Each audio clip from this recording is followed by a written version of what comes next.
नमस्कार दोस्तों, आज हमारे इस चैनल पर आपका हार्दिक स्वागत है।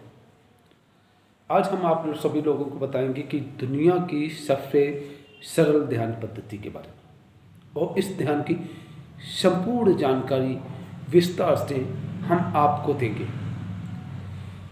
एक वीडियो में ये संभव नहीं हो पाएगा, लेकिन इसके कई भाग हम आपको देंगे और इन कई भागों में इसकी जो जानकारी है वो आपको प्राप्त हो जाएगी। तो आइए शुरू करते हैं इस ध्यान पद्धति के बारे में। मैं रावेंद्र कुमार सक्सेना, ध्यान शिक्षक, इस महर्षि शिक्षा संस्थान की तरफ से आप लोगों का हार्दिक स्वागत करता हूँ। आज मैं महर्षि महेश योगी जी के द्वारा प्रेरित भावातीत ध्यान की जो लोकप्रियता है, आधुनिकता है, उसके बारे में चर्चा करेंगे। जैसा कि आप सभी लोग जानते हैं कि मनुष्य इस युग में जल्द से जल्द उन्नति, विकास, सुख, समृद्धि आदि सुविधाओं से युक्त जिंदगी बसर करना चाहता है, लेकिन इसके लिए हमारे अंदर कई गुणों का होना आवश्यक है, जैसे कि सोचने की क्षमता, कार्य करने की क्षमता, निर्णय करने की क्षमता, बौद्धिक क्षमता, और भी कई प्रकार के गुण होते हैं। उन सभी की में हमारे अंदर ज़रूरत है कि वो हमारे अंदर मौजूद रहें, तभी हम एक सुखपूर्वक ज़िंदगी बसर कर सकते हैं, जीवन बसर कर सकते हैं। तो इसको हम जब प्राप्त करने की कोशिश करते हैं, हम जब ये चाहते हैं कि ये सारे गुण जो हैं वो हमारे अंदर समाहित हो जाएं, और जब हम इसकी कोशिश करने लगते हैं तब हमारे जीवन में अशांति आ जाती है, यानी कि अशांति चारों तरफ छा जाती है। हम ये नहीं समझ पाते कि हमें क्या करना चाहिए, क्या नहीं करना चाहिए, और जो अशांति होती है वो विकास की सबसे बड़ी बाधक होती है।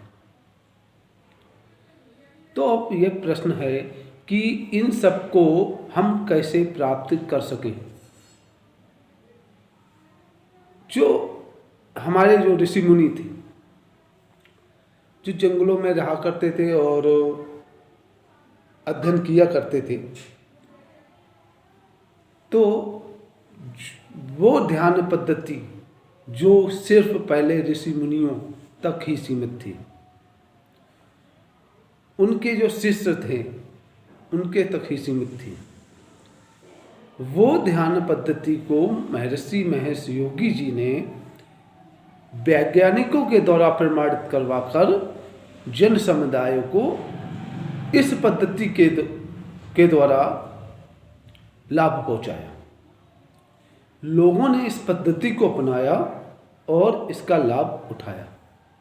उसी के बारे में आज हम विस्तार से आप सभी लोगों को इसके बारे में बताएंगे। तो सबसे पहले हमें ये समझना चाहिए कि हमें जो भी कार्य हम कर रहे हैं या करने जा रहे हैं, उसके बारे में हमें संपूर्ण जानकारी होनी चाहिए। अगर इन सब की हमें संपूर्ण जानकारी नहीं है तो हम उस कार्य में सफलता प्राप्त नहीं कर सकते, या करते भी हैं तो आधी अधूरी ही प्राप्त होती है और बीच में हम फिर उसको छोड़ देते हैं। और ऐसा क्यों छोड़ देते हैं? ऐसा इसलिए होता है क्योंकि उसको हमने अच्छी तरह से समझा नहीं, जाना नहीं, पहचाना नहीं। तो मेरी ये कोशिश है कि आप लोगों को बताया जाए, उसकी संपूर्ण जानकारी दी जाए, ताकि आप अगर इस चीज़ का अभ्यास करें तो आपको पूरा लाभ प्राप्त हो। समझ लीजिए कि अगर हम अपने आसपास एरिया में देखते हैं तो हमको क्या दिखाई देता है? हमको ये दिखाई देता है कि जो पेड़ हैं, पौधे हैं, फल हैं, फूल हैं, ये आराम से अपने आप ही निकलते हैं। सिर्फ उनको सिंचित करने के लिए एक व्यक्ति चाहिए जो पानी वगैरह दे। या जंगलों में आपने देखा होगा, उन्हें वहाँ पे जंगलों में जो पेड़ पौधे उगते हैं उनको पानी कौन देता है? सिर्फ बरसात होती है तब पानी आता है, लेकिन वो उगते रहते हैं और पेड़ बन जाते हैं। तो जैसे ग्रह चलते हैं, चल रहे हैं, उनको चलाने वाला कौन है? कोई तो कोई है। अपने आप जो दिन रात होते हैं, सूरज का उगना, सूरज का डूबना, चंद्रमा का उगना, चंद्रमा का डूबना, ये जो सारी क्रियाएं जो हैं वो स्वतः ही होती हैं। और अगर एक बगल में एक गुलाब का फूल लगाए, उधर एक चमेली का फूल लगाए, तो वो अपने अपने समय पर ही खिलेंगे, उनमें आपसी संघर्ष नहीं होता। जैसा कि अभी हमें करना पड़ता है, क्योंकि कुछ लोग कहते हैं कि जीवन एक संघर्ष है। भाई, हमने अपना जीवन संघर्षमय बना लिया है ना, ये सोच स्थापित कर ली है कि जीवन एक संघर्ष है, क्योंकि हम जैसा सोचते हैं वैसा ही करते हैं।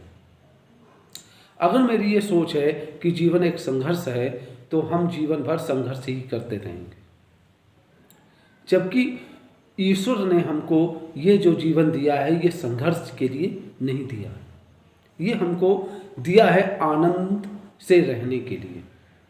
और हम क्या कर रहे हैं? जीवन एक संघर्ष है, इस सोच के साथ में अपना जीवन जी रहे हैं और जीवन भर हम लोग संघर्ष करते रहते हैं।